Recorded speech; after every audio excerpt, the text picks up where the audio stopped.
Hello everyone, कैसे हैं आप सब। Welcome back to Deepti channel. आज हम करेंगे फाइनेंशियल मैनेजमेंट का topic capital structure. Capital structure में Modigliani and Miller approach. Now Modigliani and Miller approach, बेटा इस अप्रोच में दो तरह की कंडीशंस आती हैं। ठीक है, ये हमें कॉस्ट ऑफ कैपिटल और कैपिटल स्ट्रक्चर का आपस में रिलेशन समझाता है, लेकिन दो सिचुएशंस में। पहली सिचुएशन है जब कॉर्पोरेट टैक्सेस होते हैं और दूसरी सिचुएशन है जब कॉर्पोरेट टैक्स नहीं होते हैं। तो हम करते हैं सबसे पहले सिचुएशन जब कॉर्पोरेट टैक्स होते हैं, तब हमें ये क्वेश्चन कैसे करने हैं। नाउ हमारे पास ये क्वेश्चन है, टू फर्म्स जो आइडेंटिकल हैं हर रिस्पेक्ट में।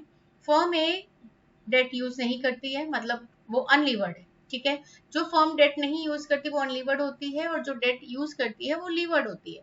फर्म भी लीवर्ड है, उसने 9% डिवेंचर 5 लाख पे लिए हुए हैं। एबिट है दोनों का 2,50,000। इक्विटी कैपिटलाइजेशन रेट है 12% और टैक्स रेट हमें 40% दिया है।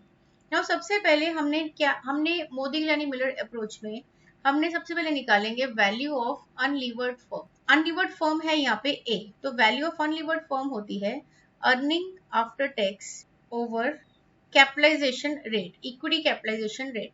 Now what are earning after taxes, हमें पता है कि जो फर्म है ये अनलीवर्ड है, 2,50,000 इसका earning before interest and tax है, बट यहाँ पे कोई डेट नहीं है, तो हम सीधा इसमें टैक्स माइनस करेंगे 40%। ठीक है, इसका 40% टैक्स बनता है 1 लाख, तो अर्निंग आफ्टर टैक्स आ गया। और इक्विटी कैपिटलाइजेशन रेट हमें दिया है 12% का, ये तो 12% हमने जब लगा देना है इसके, तो हमारे पास जो वैल्यू आती है वो आती है 12,50,000। ठीक है, ये है अनलीवर्ड फर्म की वैल्यू 12,50,000। अब अगर हम चलते हैं value of levered firm, unlevered से ही हमने value of levered firm B निकालनी है, तो बी की वैल्यू आती है हमारे पास वैल्यू ऑफ फर्म ए।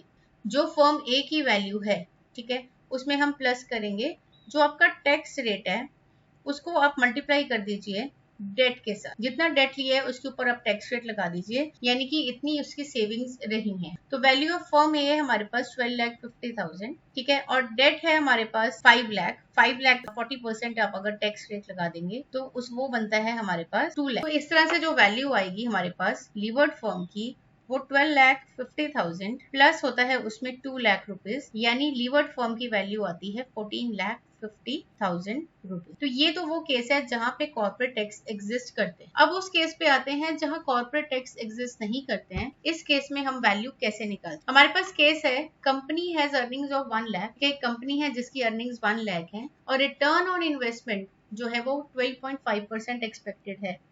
तो आपको हमें निकालनी है value according to M&M approach. अब यहाँ पे डेट नहीं है, this is all equity firm. तो हम इसमें क्या करेंगे, total value of firm is equal to earning before interest and tax upon overall cost of capital. ठीक है, ओवरऑल कॉस्ट ऑफ कैपिटल। तो हम एबिट को डिवाइड करेंगे अपने रेट से, तो 1 लाख हमारे पास एबिट है हमारा। ओवरऑल कॉस्ट ऑफ कैपिटल है 12.5%, यानी 12.5 इंटू 100, तो ये हमारे पास बनता है ₹8 लाख।